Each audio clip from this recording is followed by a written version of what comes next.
Hello friends, ಇವತ್ತು ನಾವು block seeds ಅಂದ್ರೆ ಅಗಸೆ ಬೀಜ ಬರ್ಫಿ ಮಾಡೋಣ.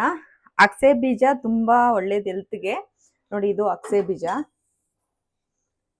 ಈ ತರ ಇರುತ್ತೆ. ಇದು ಹಾಗೆ ತಿನ್ನೋದಕ್ಕಾಗಲ್ಲ, ಇಲ್ಲ ಹುರಿದ್ಬಿಟ್ಟು ಇಲ್ಲ ನೆನೆಸ್ಬಿಟ್ಟು ತಿನ್ಬೇಕು. ಇದು ತುಂಬಾ ಆರೋಗ್ಯಕ್ಕೆ ಒಳ್ಳೇದು. ಇದ್ರನ್ನ ನಾವು ಹಾಗೆ ತಿನ್ನೋದಕ್ಕಾಗಲ್ಲ, ಆದ್ರಿಂದ ಬರ್ಫಿ ಮಾಡ್ಬಿಟ್ಟು ತಿಂದ್ರೆ ದಿವ್ಸಕ್ಕೊಂದೊಂದು ತಿನ್ಕೊಬಿಡ್ತಾರೆ. ಅದರಿಂದ ನಾವು ಇದನ್ನ ಹೇಗ್ ಮಾಡೋದು ಅಂತ ನೋಡೋಣ.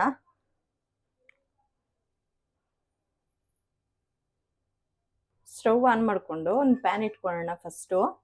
ಇವಾಗ ಅಗಸೆ ಬೀಜನ ಇದಕ್ಕೆ ಹಾಕ್ಬಿಟ್ಟು ಒಂದು 3 ಮಿನಿಟ್ಸ್ ಅಷ್ಟೇ, ಜಾಸ್ತಿ ನಾವು ಇದನ್ನ ಫ್ರೈ ಮಾಡಬಾರ್ದು. ಒಂದು 3 ಮಿನಿಟ್ಸ್ ಇದನ್ನ ಫ್ರೈ ಮಾಡ್ಕೊಳ್ಳೋಣ.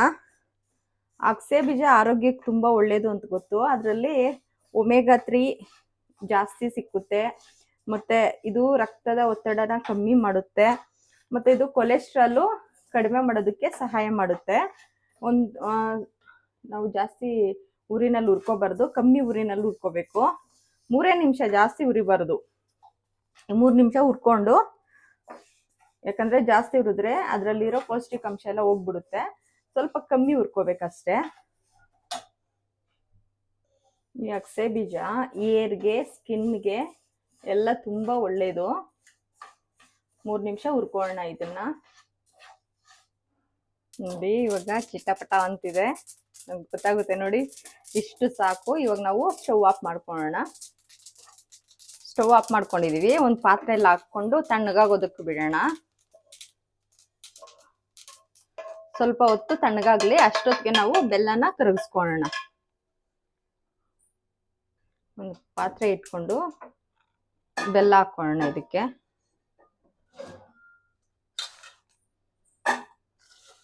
ಎಷ್ಟು ಬೇಕೋ ಅಷ್ಟು ಬೆಲ್ಲ ಹಾಕೊಳ್ಳಿ. ಬೆಲ್ಲ ತಿನ್ಬೋದು, ಏನು ಪ್ರಾಬ್ಲಮ್ ಇಲ್ಲ. ಅದರಿಂದ ಶುಗರ್ ಬಳಸ್ತಾ ಇಲ್ಲ, ಬೆಲ್ಲ ಬಳಸ್ತಾ ಇದ್ದೀನಿ.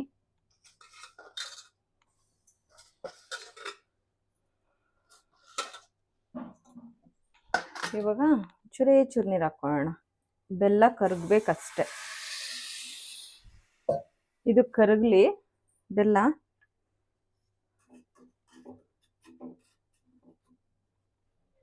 ಫ್ರೆಂಡ್ಸ್, ಬೆಲ್ಲ ಕರಗ್ತಿದೆ ಇಲ್ಲಿ. ಇವಾಗ ಅಷ್ಟೊತ್ತಿಗೆ ನಾವು ಈ ಅಗಸೆ ಬೀಜನ ಪುಡಿ ಮಾಡ್ಕೊಳ್ಳೋಣ. ಸ್ವಲ್ಪ ನುಣ್ಣಗೆ, ಅಷ್ಟೊಂದು ನುಣ್ಣಗೂ ಬೇಡ, ಅಷ್ಟೊಂದು ತರಿತರಿನೂ ಬೇಡ. ಆದಷ್ಟು ಎಷ್ಟಾಗುತ್ತೋ ಅಷ್ಟು ನುಣ್ಣಗೆ ಮಾಡ್ಕೊಳ್ಳೋಣ. ನೋಡಿ, ಒಂದು ಮಿಕ್ಸಿ ಜಾರ್ಗೆ ಹಾಕ್ಕೊಂಡು ಇವಾಗ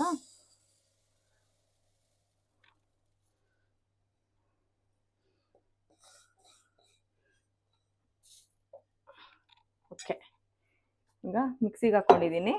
ಇದನ್ನ ನಾವು ಸ್ವಲ್ಪ ನುಣ್ಣಗೆ ಮಾಡ್ಕೊಳ್ಳೋಣ. ನೋಡಿ, ಇವಾಗ ಮಿಕ್ಸಿ ಎಲ್ಲ ಹಾಕಿ ಪುಡಿ ಮಾಡ್ಕೊಂಡಿದ್ದೀವಿ. ಬೆಲ್ಲ ಕರಗ್ತಿದೆ. ಬೆಲ್ಲ ಕರಗಿದಾದ್ಮೇಲೆ ನೆಕ್ಸ್ಟ್ ಏನು ಮಾಡಬೇಕು ಅಂತ ತೋರಿಸ್ತೀನಿ. ನೋಡಿ, ಅಷ್ಟೊಂದು ನುಣ್ಣಗೂ ಆಗಿಲ್ಲ, ಅಷ್ಟೊಂದು ಏನು ತರಿನೂ ಇಲ್ಲ, ಮೀಡಿಯಮ್ ಆಗಿದೆ. ಈ ಥರ ಇದ್ರೇ ಚೆನ್ನಾಗಿರುತ್ತೆ. ಫುಲ್ಲು ಕರಗಿದೆ ಬೆಲ್ಲ. ಇವಾಗ ಇದನ್ನ ನಾವು ಒಂದು ಪಾತ್ರೆಯಲ್ಲಿ ಸೋದಿಸ್ಕೊಳ್ಳೋಣ. ಹಾಗೇನೆ ನೋಡಿ, ಈ ಥರ ತೆಗೆದ್ಬಿಟ್ಟು ಒಂದು ಪ್ಯಾನ್ ಇಟ್ಕೊಳ್ಳೋಣ. ಮತ್ತೆ ಇವಾಗ ಇದನ್ನ ಸೋದಿಸ್ಕೊಳ್ಳೋಣ. ಯಾಕಂದ್ರೆ ಇದರಲ್ಲಿ ಏನಾದರೂ ಮಣ್ಣು ಗಲೀಜು ಏನಾದರೂ ಇದ್ರೆ ಬಂದ್ಬಿಡುತ್ತೆ. ಈ ಥರ ಒಂದು ಇದರಲ್ಲಿ ಸೋದಿಸ್ಕೋಬೇಕು. ನೀಟಾಗಿರುತ್ತೆ ಅಷ್ಟೇ. ಬರ್ಫಿ ತಿನ್ನೋವಾಗ ಏನೋ ಒಂಚೂರು ಕಲ್ಲು ಮಣ್ಣು ಏನು ಸಿಕ್ಕಲ್ಲ, ಗಲೀಜೆಲ್ಲ ಇದರಲ್ಲೇ ಇದಿರುತ್ತೆ. ನೋಡಿ ನೋಡಿ, ಎಷ್ಟೊಂದು ಗಲೀಜಿರುತ್ತೆ. ಈ ಥರ ಸೋದಿಸ್ಕೊಂಡು ಇವಾಗ ಇದು ಸ್ವಲ್ಪ ಬಿಸಿ ಮಾಡ್ಕೊಳ್ಳೋಣ. ನೋಡಿ, ಬೆಲ್ಲ ಈ ಥರ ಆಗ್ತಾ ಇದೆ. ಇವಾಗ ಒಂದು ಬಟ್ಲಷ್ಟು ಕಡಲೆ ಹಿಟ್ಟು ತಗೊಂಡಿದ್ದೀನಿ. ಕಡಲೆ ಹಿಟ್ಟು ಹಾಕೊಳ್ಳೋಣ.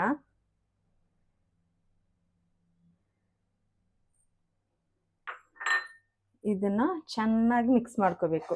ಗಂಟಿಲ್ದಿರೋ ಥರ ಚೆನ್ನಾಗಿ ಮಿಕ್ಸ್ ಮಾಡ್ಕೊಳ್ಳೋಣ.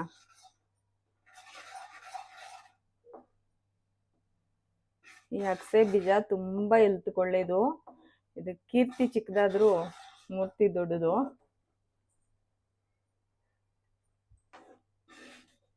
ಸಾರಿ, ಮೂರ್ತಿ ಚಿಕ್ಕದಾದ್ರೂ ಕೀರ್ತಿ ದೊಡ್ಡದು. ಉಲ್ಟಾ ಹೇಳ್ಬಿಟ್ಟಿದ್ದೀನಿ, ಸಾರಿ.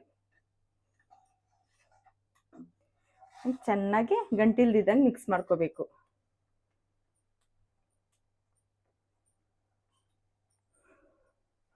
ಚೆನ್ನಾಗಿ ಮಿಕ್ಸ್ ಮಾಡ್ಕೊಳ್ಳೋಣ. ನೋಡಿ ಇವಾಗ ಆಗ್ತಾ ಇದೆ ಇದು. ಇವಾಗ ನಾವು ನೋಡಿ ಪುಡಿ ಮಾಡ್ಕೊಂಡಿರೋ ಅಗಸೆ ಬೀಜನ ಹಾಕ್ಕೊಳ್ಳೋಣ.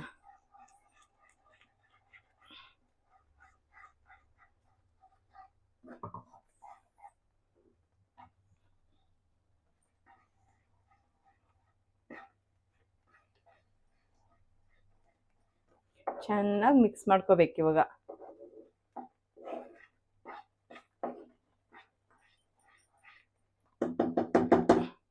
ಉಳ್ದಿರೋದನ್ನು ಹಾಗೆ ಹಾಕೊಳ್ಳೋಣ. ಈ ಪುಡಿನ ಸ್ವಲ್ಪ ಮಜ್ಜಿಗೆನಲ್ಲಿ 1 ಸ್ಪೂನ್ ಪುಡಿ ಹಾಕೊಂಡು ಕುಡಿದ್ರೆ ತುಂಬಾ ಶಕ್ತಿ ಬರುತ್ತೆ ಇದು. ಮತ್ತೆ ಕೊಲೆಸ್ಟ್ರಾಲ್ ಎಲ್ಲ ಕಡಿಮೆ ಮಾಡೋದಕ್ಕೆ ಸಹಾಯ ಮಾಡುತ್ತೆ. ಬೆಳಗ್ಗೆ ಹೊತ್ತು 1 ಗ್ಲಾಸ್ ಮಜ್ಜಿಗೆನಲ್ಲಿ ನೀವು 1 ಸ್ಪೂನ್ ಪುಡಿನ ಹಾಕೊಂಡು ಕುಡೀರಿ, ತುಂಬಾ ಒಳ್ಳೇದು.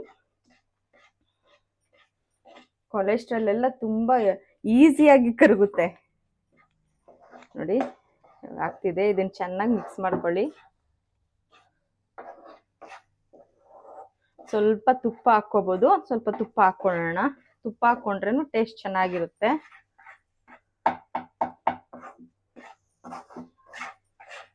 ಒಂದು 5 ಮಿನಿಟ್ಸ್ ಚೆನ್ನಾಗಿ ಇದ್ರಲ್ಲೇನೆ ಇದಾಗ್ಲಿ, ಬೇಯಲಿ.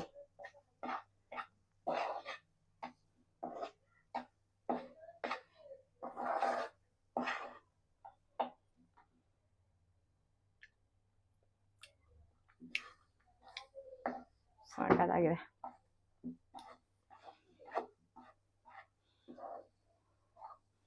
ಇದು ತಿನ್ನೋದ್ರಿಂದ ಏನಾಗುತ್ತೆ ಅಂದ್ರೆ, ಇದು ನಾವು ಎಷ್ಟು ಒಂದು ಬಾದಾಮಿ, ಕಡಲೆ ಬೀಜ, ಮತ್ತೆ ಇದೇನೋ ಗೋಡಂಬಿ ಎಲ್ಲ ತಿಂತೀವಲ್ಲ, ನಾವು ಒಂದು 5-5 kg 10 kg ತಿನ್ನೋದು ಒಂದೇ, ಇದೊಂದು ಬರ್ಫಿ ತಿನ್ನೋದು ಒಂದೇ. ಅಷ್ಟು ಶಕ್ತಿ ಬರುತ್ತೆ ಇದು. ಮಿನಿಮಮ್ 2 hours ಒಂದು ಬರ್ಫಿ ತಿಂದ್ರೆ ಮಿನಿಮಮ್ 2 hours ತುಂಬಾ ಎನರ್ಜಿ ಆಗಿರ್ತಾರೆ. ಮತ್ತೆ ಶುಗರ್ ಪೇಷಂಟ್ಗಳಿಗಂತೂ ತುಂಬಾ ಒಳ್ಳೇದು. ಬೆಲ್ಲ ಹಾಕಿದೀವಿ ಆದ್ರೂ ಪರವಾಗಿಲ್ಲ, ತಿನ್ಬೋದು, ಏನೂ ಆಗಲ್ಲ. ತುಪ್ಪ ಹಾಕೊಳ್ಳೋಣ. ಸ್ವಲ್ಪ ಒಂದು 4 ಸ್ಪೂನ್ ಅಷ್ಟು ತುಪ್ಪ ಹಾಕೊಂತ ಇದ್ದೀನಿ.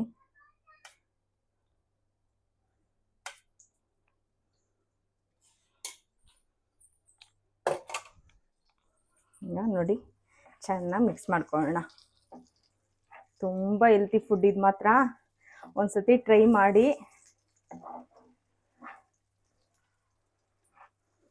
ಹಾಗೆ ಅಂತೂ ತಿನ್ನೋಕ್ಕಾಗಲ್ಲ ಅಗಸೆ ಬೀಜನ. ಈ ಥರ ಒಂದು ಬರ್ಫಿ ಥರ ಮಾಡಿ ಮಕ್ಕಳಿಗೆ ಮತ್ತು ಮನೇಲಿರೋ ದೊಡ್ಡವ್ರಿಗೆ, ಶುಗರ್ ಪೇಷಂಟ್ಸ್ಗೆ, ಅವ್ರಿಗೆಲ್ಲ ಕೊಟ್ಟರೆ ತುಂಬ ಚೆನ್ನಾಗಿರುತ್ತೆ. ತುಂಬ ಇಷ್ಟಪಟ್ಟು ತಿಂತಾರೆ. ಹೆಲ್ತ್ಗೂ ಒಳ್ಳೆಯದು. ನಾವೇನೇನೋ ಕೊಡೋ ಬದಲು ಈ ಥರ ಮಾಡಿಕೊಡಿ. ಒಂದು 10 ನಿಮಿಷ 20 ನಿಮಿಷ ಅಷ್ಟೇ ಇದು ಮಾಡೋದು. ಒಂದು 10 ನಿಮಿಷ 20 ನಿಮಿಷ ಟೈಮು ಇದಕ್ಕೋಸ್ಕರ ಕೊಟ್ಟರೆ ಆರಾಮಾಗಿ ಮನೇಲಿರೋರು ಹೆಲ್ತಿಯಾಗಿರ್ತಾರೆ. ನೋಡಿ ಸ್ವಲ್ಪ ಒಂದು 2 ನಿಮಿಷ, ಒಂದು 1 ನಿಮಿಷ ಹೀಗೆ ಆಗಲಿ. ಇವಾಗ ಒಂದು ಪ್ಲೇಟ್ಗಳಲ್ಲಿ ಸರ್ವ್ ಮಾಡ್ಕೊಳ್ಳೋಣ. ನೋಡಿ ಆಗಿದೆ. ಇವಾಗ ಒಂದು ಪ್ಲೇಟ್ಗೆ ಸರ್ವ್ ಮಾಡಿಬಿಟ್ಟು ತೋರಿಸ್ತೀನಿ.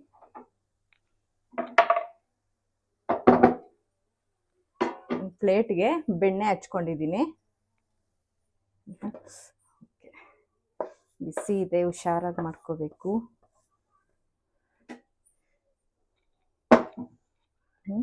ಆಗಿದೆ. ಆರಿದ್ಮೇಲೆ ಫುಲ್ ಬರ್ಫಿ ಥರ ಬರುತ್ತೆ. ಬರ್ಫಿ ಥರ ಕಟ್ ಮಾಡ್ಕೋಬೋದು. ಬಿಸಿ ಇದೆ, ಸ್ವಲ್ಪ ನಿಧಾನವಾಗಿ ಆರಲಿ, ಆಮೇಲೆ ಇದು ಮಾಡ್ಕೊಳ್ಳೋಣ. ಕಟ್ ಮಾಡಿ ತೋರಿಸ್ತೀನಿ. ಸ್ವಲ್ಪ ತಣ್ಣಗಾದ್ಮೇಲೆ ನೋಡಿ ಅಗಸೆ ಬೀಜದ ಬರ್ಫಿ ರೆಡಿ ಆಗಿದೆ. ಕಟ್ ಮಾಡಿ ತೋರಿಸ್ತೀನಿ. ನೋಡಿ ಇವಾಗ ಕಟ್ ಮಾಡ್ಕೊತಾ ಇದ್ದೀನಿ. ಸ್ವಲ್ಪ ಬಿಸಿ ಇದ್ದಾಗೆ ಬರ್ಫಿ ಶೇಪಲ್ಲಿ ಕಟ್ ಮಾಡಬೇಕು.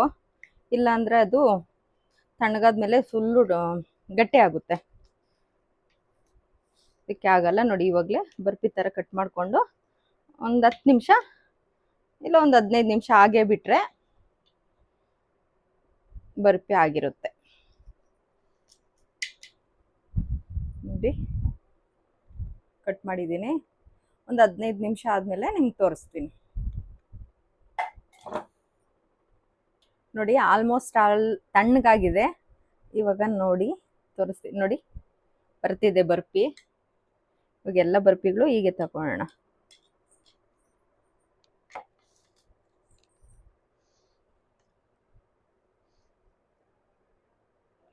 ನೋಡಿ ಒಂದು 5 ನಿಮಿಷ ಬಿಟ್ಟಿದೆ ಅಷ್ಟೇ ನಾನು. ತುಂಬಾ ಚೆನ್ನಾಗಿ ಬಂದಿದೆ.